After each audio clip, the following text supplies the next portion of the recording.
Fala galera, eu sou o Thiago e tô de volta para apresentar o quarto episódio do The 8-Bit Show. Hoje a gente vai falar sobre State of Play, The Witcher 4, Mortal Kombat e muitas outras coisas. Fica aí que tá começando o quarto episódio. E para começar esse nosso primeiro bloco eu vou falar um pouquinho sobre o State of Play. O State of Play, para você que não sabe, é basicamente uma vitrine virtual que a PlayStation faz todo ano, com jogos que vão sair ainda este ano e jogos que saem no ano que vem. E pra mim, pessoalmente, os destaques desse ano ficam pra Nioh 3, Ghost of Yotei, Marvel Fighting Soul Token, Pragmata, Silent Hill e Metal Gear Solid. Eu vou falar também um pouquinho depois sobre o Mortal Kombat, porque eu achei bem legal a ideia que eles tiveram de simplesmente juntar o Mortal Kombat 1, 2 e 3, e agora tem possibilidade de você jogar ele online, enfim, mas eu falo sobre isso já já. Vou começar falando sobre o jogo da Marvel, eu sou suspeito pra falar porque eu amo jogo de luta. E esse ainda teve um gostinho a mais pra mim, porque ele me lembrou bastante o Marvel vs Capcom. E você que jogou no Play 1, Play 2, vai lembrar desse jogo aí. E putz, pra mim ele é mega nostálgico, achei sensacional, pelo menos pelo que eu vi, né? Os trechos de gameplay, a galera explicando e tal, então eu vou com certeza querer jogar esse jogo, fiquei curiosíssimo pra saber sobre, e esse é um dos meus destaques. Já o próximo destaque pra mim fica pro Pragmata. Eu, que na época joguei o Vanquish no Play 3, você aí também que é da época do Xbox 360 e Play 3, se você jogou o Vanquish, vai saber do que eu tô falando agora. Esse jogo do Vanquish é de 2009, 2010, e pelo que eu vi ontem nos trailers e tudo mais, ele me lembrou muito, assim, eu bati o olho e falei, caraca, parece muito, e me chamou bastante atenção, então por isso que eu também tô dando esse destaque pra ele. Já o Mortal Kombat, né, tem aquele gostinho, aquela sensação de nostalgia, justamente por unir o Mortal Kombat 1, 2 e 3 nesse collection aí, e agora com a possibilidade de você jogar online, né? Achei isso aí sensacional, torcer pra que a PlayStation faça tudo certo e isso realmente saia do papel bem legal. Já Nioh 3 e Ghost of Yotei são franquias já conhecidas, famosas, né, bem grandes, e aí eu acho que é meio sem segredo, né? Quem gosta, gosta de verdade, quem não gosta, não tem nenhuma grande mudança, assim, que vai fazer com que você queira ir atrás de saber do jogo ou jogar, enfim. Pra quem gosta, de novo, deve ter ficado bem feliz com esses anúncios e a gente tem que ver se vai ficar legal mesmo, né? Se a PlayStation vai fazer tudo certinho. E pra fechar esse nosso bloco de hoje, você que gosta do Solid Snake e do James Bond, teve uma noite excelente ontem, né? Anúncio do jogo do 007 com James Bond jovem. Pois é, esse jogo tem bastante potencial, achei bem legal pelo que eles mostraram. E tipo um remaster, se assim eu posso dizer, né? Sobre o Metal Gear Solid, se eu não me engano. Então, é isso aí, vamos ver o que a PlayStation vai trazer pra gente, né, nesses produtos finais aí. E pra gente fechar essa parte de eu falando sobre State of Play, você que também gosta de Silent Hill recebeu um saborzinho do que pode vir aí mais pra frente, né, relacionado a essa franquia, enfim. De novo, né? Como eu disse, vamos ver o que a PlayStation vai trazer, como esses jogos vão sair. Ainda assim, depois desse evento, eu achei que ficou bem fraco. Uma galera ainda diz que essa geração é muito fraca, né? Tem poucos jogos para serem jogados tanto no Xbox, quanto no PlayStation, quanto no PC. Eu concordo um pouco com isso. Esperava um pouquinho mais, mas ainda assim, vamos ver como é que vai ser o resultado final disso tudo aí que a PlayStation anunciou. E você, o que você achou do State of Play? Comenta aí embaixo o que você vai jogar, o que você tá curioso. O que eu vou com certeza querer conferir o mais rápido possível é o Mortal Kombat. Continuando esse nosso primeiro bloco, eu vou falar um pouquinho sobre a polêmica de novo envolvendo a CD Projekt Red e o The Witcher 4, né? CD Projekt Red antigamente era aquela empresa, uau, meu Deus, fez o The Witcher 3, que masterpiece, ganhou até jogo do ano, né, em 2015, se eu não me engano.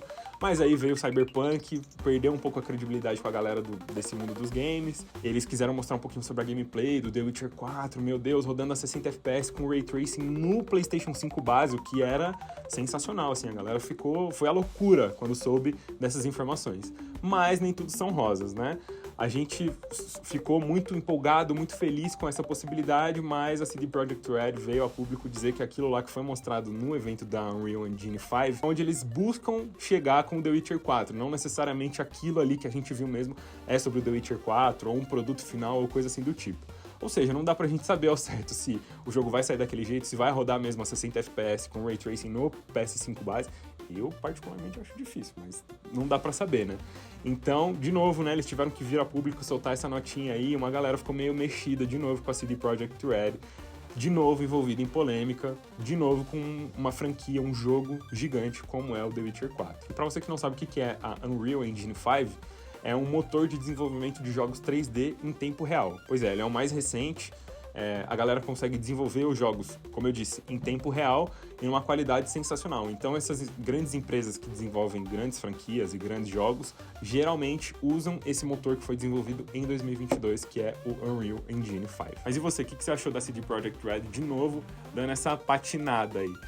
Cara, a gente só tem que esperar pra ver mesmo como vai ser o The Witcher 4, né? A previsão, inclusive, é pro meio de 2027, então ainda tem um tempinho pra eles trabalharem no projeto, tentarem dar uma melhorada em tudo isso e fazer um produto final legal. Mas é isso aí. E pra gente fechar esse nosso primeiro bloco, eu vou falar um pouquinho sobre a crise no mundo dos jogos. A gente foi surpreendido de novo essa semana com a Ubisoft cancelando o Ubisoft Forward 2025, que é também uma espécie de vitrine onde eles anunciam jogos, coisas pro futuro da marca e envolvendo esse mundo dos games, né?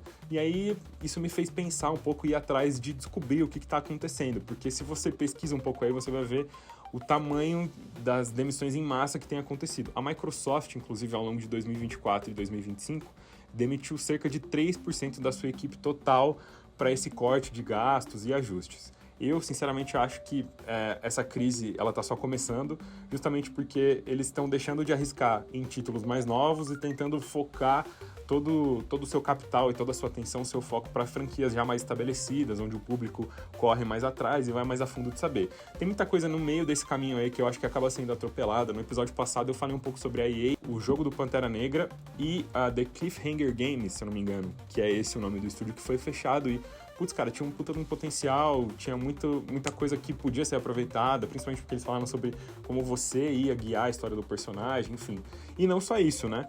Quando a gente para pra analisar um pouquinho os estúdios que foram fechados e o que tá acontecendo, a Arkane Austin, que foi responsável pelo Redfall e pelo Prey, e também a Tango Gameworks, que foi tão elogiada pelo Hi-Fi Rush e The Evil Within, foi fechada também pela Microsoft, né? Quando a gente olha pro lado da Sony, por exemplo, a gente lembra do Concorde e do estúdio Firewalk Studios, que foi fechado. O Concorde, inclusive, foi fechado depois do lançamento. Pois é, o jogo foi lançado e depois de lançado o jogo foi fechado, de tão fracasso que foi, assim.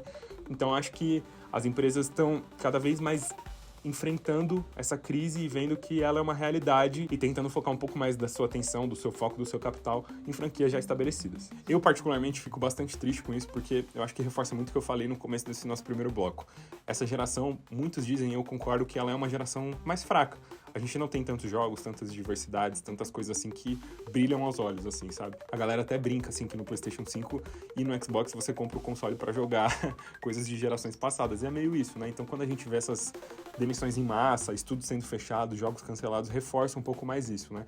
Tudo bem que tem essa desculpa de realocar os esforços e o capital para coisas já mais estabelecidas, mas a gente também fica meio refém do prazo, né? A gente não sabe quando isso sai, que jeito sai, como vai sair, então é um planejamento que a gente não consegue prever muito bem.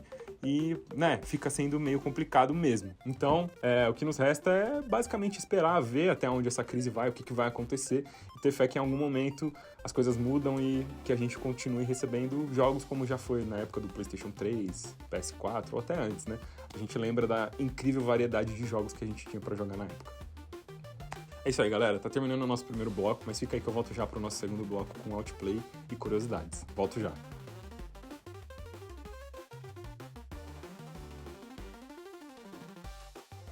Tô de volta, galera, e no nosso segundo bloco você sabe como a gente sempre começa ele, né? Outplay. Fica aí que tá começando. E aí, galera? Começando mais um Outplay, aí você já sabe, né? Aqui a gente vai passar as melhores jogadas dessa semana. Abrindo a 8ª posição com o nosso amigo V1 Machine, ele já deleta esse Smolder aí jogando de Kiana. A Kiana que é um boneco muito bizarro, né? Tipo assim, ela só te deleta e você nem entende nada direito o que tá acontecendo. Depois de matar esse Smolder, ele dá uma reposicionada, volta e finaliza o Karthus. Sensacional. A próxima play também é dele, tá? E vocês podem ver que é de novo contra um Smolder, os dois no nível 4, então eu deduzo que seja na mesma partida. Eles vão trocar um dano ali, né, tal. Quando o Smolder acha que vai ganhar a troca, ele toma esse flash e esse fast combo bizarro e é eliminado, cara. Sensacional. Próxima play da nossa amiga Chocominto, jogando um Valorant.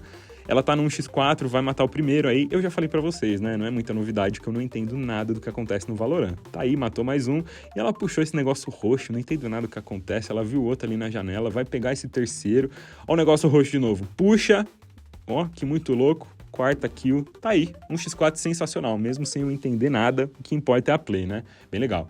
Olha esse, não é ele aí de novo. Vem um Machine, nada de vida, e ele simplesmente deleta o Lucian. Não importa, esse campeão é bizarro, muito dano, legal demais. A próxima play envolve o poder da amizade, pois é, eu e meu amigo Rochinha Pulei, salvei ele e a gente deleta esses views. É que vocês não conseguiram ouvir, mas eu tava falando pra ele, pula na adaga e tal, foi tudo bem planejado, bem legal.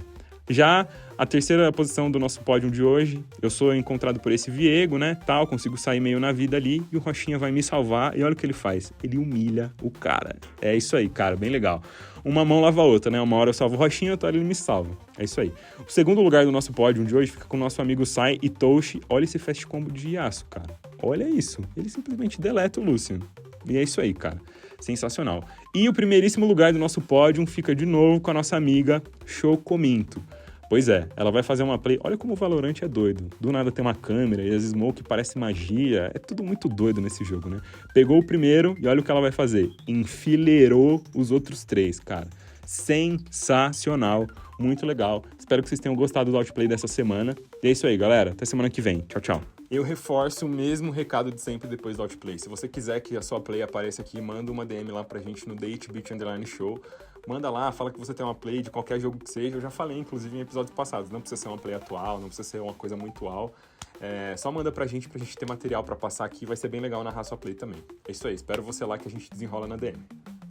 E a curiosidade que eu resolvi trazer pro nosso bloco de hoje é envolvendo Mortal Kombat. Pois é, eu fiquei muito tocado, assim, mexeu muito na minha nostalgia a notícia do Mortal Kombat 1, 2 e 3, né, o Collection, tá, pra essa nova geração. Então, hoje eu resolvi trazer um pouquinho de um easter egg que rolava principalmente no Mortal Kombat 2, que é o Toasty.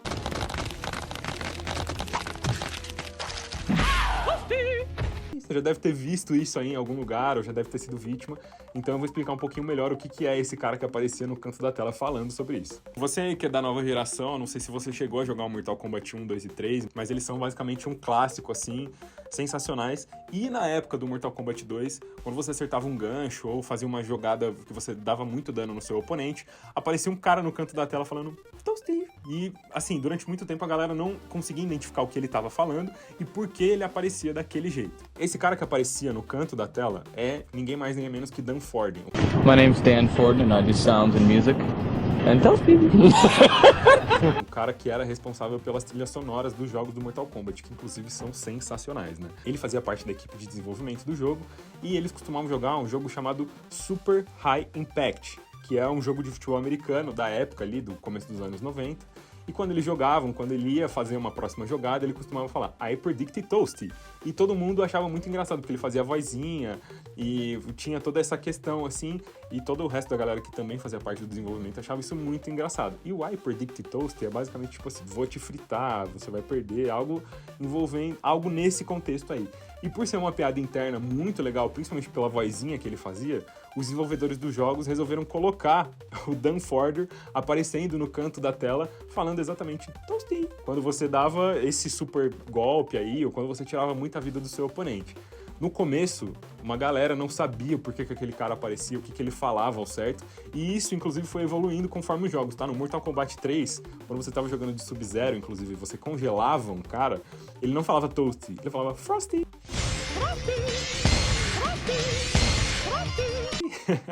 Então, assim, isso é um easter egg muito legal, é basicamente uma piada interna dos caras que ficou conhecida mundialmente, assim, e virou referência, né? Tanto no mundo dos jogos, quanto no mundo do entretenimento, enfim. Os caras acertaram muito colocando uma piada interna dentro de um jogo que ficou gigante anos depois. É isso aí, galera. Então, essa foi a nossa curiosidade de hoje. O nosso segundo bloco tá acabando, mas fica aí que eu volto pro nosso terceiro bloco com a minha convidada de hoje. A gente vai fazer uma tier list super legal. Fica aí que eu volto já. Tô de volta pra gente apresentar o nosso último bloco do The 8-Bit Show com a minha convidada de hoje, Julia Barnes. Hoje a gente vai falar um pouquinho sobre os 8 melhores jogos indies já lançados, não é não? Perfeito. Então, os jogos que a produção separou pra gente hoje são Pneumata, Five Nights at Freddy's Sister Location, Stardew Valley, Stray, Ultra Kill, Undertale, Hades e Ori The Blind Forest. Só jogão, hein, cara? Só jogaço. Pois é. Bom, o primeiro jogo da nossa lista é justamente o Pneumata. Eu, particularmente, não conheço muito sobre o Pneumata. E você, Ju? Cara, eu não joguei muito Pneumata, mas eu ouvi falar que ele é um ótimo jogo de terror, só que saiu assim, com uns problemas de mecânica. Então tem algumas falhas técnicas, problema de áudio, então não tá muito legal ali. Como eu disse, eu não cheguei a jogar o Pneumata, só li sobre, vi uma galera falando justamente sobre esses problemas que, né, acabam afastando justamente o player do jogo, que são justamente problemas técnicos, né? Então, Onde você acha que o Pneumata entraria na nossa lista de hoje? Cara, não pela história, mas sim pelos problemas que ele tem, eu acho que no ruim. Tô com você, então, abrindo a nossa tier list de hoje já com um jogo ruim. Pois é. Pneumata, então, pegando o ruim na nossa tier list já logo no começo. Já o próximo jogo da nossa tier list de hoje é justamente o Five Nights at Freddy Sister Location, né? É indiscutível que é uma franquia gigantesca. Em 2023 saiu até um filme no cinema, né? Saiu. E, assim, tem uma fanbase gigante, principalmente o público mirim, assim. E não só, mas é um jogo meio geracional, assim. Teve gente que jogou lá nos anos de 2013, 2014 e que continua gostando até hoje, né, Ju? Então, o que você tem pra dizer sobre esse jogo aí? Cara, a saga é incrível.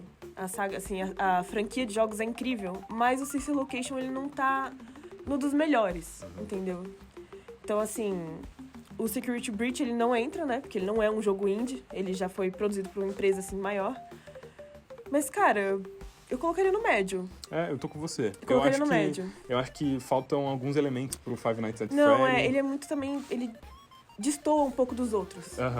E até mesmo na questão gráfica, a questão de desenrolar do jogo mesmo, eu acho que... Não, é bem diferente. Que tinham coisas que podiam ser um pouco pouco melhores. Não é ruim, mas assim, os outros são melhores. É isso. Então, o médio da nossa lista de hoje, Five Nights at Freddy Sister Location. Tá aí. Já o próximo jogo da nossa lista é um jogaço, muito legal. Stardew Valley, jogo desenvolvido por uma pessoa só, vendeu milhões. Eric Baroni. Vendeu milhões. E é um jogaço, né, Ju? Jogaço, não. Eu não consigo falar pouco sobre esse jogo, né? Eu sou a maior fã do Stardew Valley. Então, assim, em questão de jogo indie, ele é muito bom porque ele foi desenvolvido durante uns 5 anos pelo Eric Baroni, o Concerned Ape. E, cara, ele fez do zero tudo sozinho, mano. Então ele, pra mim, é o maior indie de todos. E agora eu acho que tá na marca de 40 milhões de cópias já vendidas. Eu mesmo tenho 3 plataformas diferentes. Então, assim... É um bizarro. E é um jogo, assim, de muita exploração. Você tem muita coisa pra fazer. Muita mecânica. É um jogo que você consegue passar muitas horas jogando, né? A mesma história. Exatamente. E evoluindo, e fazendo... E cada vez mais expandindo o seu alcance. Não é um jogo tão fácil assim. Apesar de parecer, pixeladinho, jogo de fazenda. Ele pesa um pouco, às vezes. É, bem legal. Pra mim, eu acho que ele cabe no GOAT. Ele é o meu GOAT, né? Não tem jeito. Acho que por todo o pacote, o lance dele ter vendido milhões, um cara só desenvolvendo. Ele, assim, né, tudo que ele entrega, eu acho que... Não, perfeito. Justíssimo GOAT pra ele, né? GOAT. Então tá aí, Stardew Valley, o GOAT já da nossa lista, hein? Perfeito. Caramba, que legal. O próximo jogo é um jogo que também fez bastante sucesso, é um jogo que mexe bastante com a galera que gosta desse tipo de jogo, que é o Stray, jogo de gatinho. É um jogo que fez bastante sucesso na época, em 2023 também, se eu não me engano. O que você tem pra falar pra gente sobre o Stray? Cara, o Stray eu cheguei a ver pouco sobre ele. Ele realmente estourou assim, mas eu não fui muito atrás. Eu vi que é um jogo bonitinho, o pessoal gostou pra caramba. Mas assim, eu colocaria talvez no bom. Eu tô não sei. Tô com você. Acho que, assim, tem jogos melhores aqui que a gente vai falar um pouco mais pra frente. O Stray ainda, assim, é muito bom. Eu acho a ideia muito legal. Perfeito. A exploração, como tudo acontece, é bem legal. Mas eu acho que ele não tá num nível ainda de muito bom. GOAT, então, nem se fala. Eu também acho que os que estão abaixo dele ali, no médio e no ruim, também... ele também não tá nessa classe, assim. Eu sinto que ele cabe no bom. É que nenhum desses jogos, assim, que a gente selecionou são realmente ruins, assim, sabe? Então, a gente tá indo numa tier list mais leve. Então acho que o Stray no bom... Bom tamanho, né? Perfeito. Então tá aí, Stray estreando o bom da nossa lista. Já o próximo jogo, assim, é um jogo que a galera também adora, né? Quem já jogou, a comunidade, inclusive, fala muito bem desse jogo, que é o Ultra Kill. Nossa, Ultra Kill. O que você tem pra falar pra gente aí sobre o Ultra Kill? Cara, Ultra Kill... Primeiramente, a comunidade é incrível. Você, não vê uma pessoa falando mal sobre. E o jogo, ele é muito bem feito. Os boss, eles são muito bem feitos também. Tem toda uma história, assim, passagem secreta, que você desbloqueia a lore, realmente. Então, assim, é um jogo muito bom. E eu acho a mecânica dele muito boa também. É, bem legal, assim. Eu conheço pouquíssimo, tá? Pra ser sincero, de Ultra Kill, assim. Eu vejo mais pela comunidade, do quanto a galera que joga esse jogo é, tipo assim, louca, apaixonada, adora o jogo. Então eu vou pelo que você me baseou aqui, onde você acha que ele caberia na nossa tier list? Cara, eu colocaria no muito bom, mano. Muito bom? No muito bom. Olha aí, você acha que ele tá acima do Stray, então? Eu acho. Oh, que legal. Eu acho. Ele é um jogo diferente, assim, sabe? Legal. Eu acho legal. Então, tá aí. Ultra Kill abrindo também o muito bom da nossa lista de hoje. Bem legal. Já o nosso próximo jogo é justamente o Undertale. Outro jogaço que a galera adora, assim, é um jogo de época também, né, geracional e tal. E quem já jogou fala coisas lindas, assim, sobre o jogo. Não, O que você tem pra dizer? Cara, se pudesse ter mais de um Gold, ele com certeza entraria, entendeu? Assim. Mas Undertale realmente é um jogo incrível, ele é um jogo que toca você, principalmente. Então, assim, pra além da mecânica boa do jogo, sabe, das decisões, do que afeta. Então, assim, além da mecânica, ele também é um jogo que emociona, ele é um jogo que toca você. E até onde eu sei, pessoal, a fanbase também é, tipo, incrível. Tanto é que agora lançou o Deltarune, tem um monte de coisa assim, então... Legal. Eu, de novo, também não joguei Undertale, pois conheço um pouco, assim. De novo, me baseio pela comunidade, pelo que a galera fala. E acho sensacional, assim, porque quem gosta de Undertale defende com unhas e dentes, assim. Perfeito. É uma comunidade, Perfeito. assim, 100% engajada. Acho isso muito legal. E onde você acha que o Undertale cabe aqui na nossa tier list? Como não dá pra botar em Gold, tem que descer pro muito bom, né? Mas então ele seria também um dos seus golds. Cara, pra mim sim. Pra Olha mim aí. sim. Que legal. Não vai tá dando. Então, Undertale, de novo, entrando no muito bom da nossa lista. Já o próximo jogo é um jogo que eu sou fanzaço, assim, eu sou muito suspeito pra falar. É um jogo sensacional, assim, ele mistura mecânicas de hack and slash com roguelike em 2D, com elementos de RPG. É um jogo sensacional, assim, que é Hades, né? Eu adoro esse jogo. Ele seria também um dos meus GOATs, assim, eu sou muito suspeito pra falar. Se você não jogou Hades ainda, vá atrás de saber. Saiu 2 também, se eu não me engano, no ano passado. E, cara, eu não joguei o 2, joguei só um. O 1 é sensacional. Vá atrás de saber, porque é maravilhoso. O que você tem pra dizer pra gente sobre o Hades? Cara, ele me foi muito bem recomendado, mas eu não cheguei a jogar. Mas eu achei interessante a parte da mitologia, a mecânica do jogo. E é um visual, assim, muito bonito. Muito legal. Muito bonito. É muito legal. Eu acho que, assim, como a gente já falou anteriormente, né? A gente já tem o nosso GOAT. E pra mim ele seria muito bom. Ele não perde pra mais ninguém ali, acho que do muito bom. Perfeito. E acho que ele tá acima de todos os outros, assim, principalmente pela mistura de coisas que você pode fazer, pelo tamanho da exploração que você pode ter, a experiência, tudo é sensacional. Hades no muito bom, tá comigo? Hades é muito bom. É isso aí. Então, tá aí o Hades no muito bom da nossa lista. Já o nosso último jogo da nossa tier list de hoje é um jogo muito legal também, a galera que já jogou adora esse jogo, todo mundo fala super bem, que é o Ori, The Blind Forest. É um jogo bem legal, assim, um jogo de plataforma, né? Que envolve elementos de aventura, tem uma história muito legal também. A história parece um pouquinho clichê quando você começa o jogo, mas quando você aprofunda mais, você vê que, na verdade, é sensacional, assim. O que você tem pra dizer pra gente sobre o Ori, Ju? Cara, o Ori eu não joguei muito. Eu sei que o pessoal gosta bastante, mas não me pega tanto esse tipo de jogo. Então, assim, não tem muito o que falar dele. Certo. Eu tô confiando na sua opinião da tier list, mano. Assim, eu acho que o Ori, ele é um jogo muito legal. O que ele peca um pouquinho, honestamente, pra mim, são sobre os chefões, assim, os boss. Eles não são tão marcantes, eu acho que você tinha mais possibilidade de explorar algo um pouco melhor ali, fazer algo um pouco melhor, mas ainda assim, cara, os elementos gráficos, os desenhos, as artes, tudo são muito legais nesse jogo. Se você não conhece o Ori, vá atrás de saber de novo, porque é uma plataforma, um jogo de plataforma muito, muito, muito legal. Pra mim, eu acho que ele cabe, honestamente, no muito bom. Perfeito. Tá Você comigo? sabe, tô com você, mano. Então, é isso aí. Ori, fechando a nossa tier list de hoje no Muito Bom. Hoje tivemos 4 jogos no Muito Bom, um GOAT, um bom, um médio e um ruim. Eu, honestamente, gostei muito de como ficou a nossa tier list de hoje. Acho que ela ficou do jeito que eu imaginava, assim. E você, Ju, o que você acha? Não, eu adorei. É importante comentar que, assim, apesar da gente ter botado uns jogos mais acima, outros mais abaixo, que é sempre importante apoiar desenvolvedores indie. Porque, querendo ou não, às vezes saem coisas incríveis. Sim. A prova disso é Undertale, Stardew Valley, Ori. Tipo assim, é muito importante. Então a gente tá colocando, ruim, médio, mas todos são muito bons. Perfeito. Tô com a Ju nessa. Então, se você não conhece os jogos que a gente colocou aqui, vá atrás de saber, são todos bem legais. E é isso. Jogue, se divirta. E é isso aí, né não, Ju? É isso aí, mano. Eu volto já pra gente encerrar o nosso bloco de hoje, tá? Tchau, tchau. É isso aí, galera. Tá chegando ao fim mais um episódio do Date Beat Show. Pois é, esse nosso 4º episódio para por aqui. Mas semana que vem eu tô de volta pra gente falar sobre notícias, curiosidades, tier list e muito mais, tá bom? Até mais, galera. Tchau, tchau.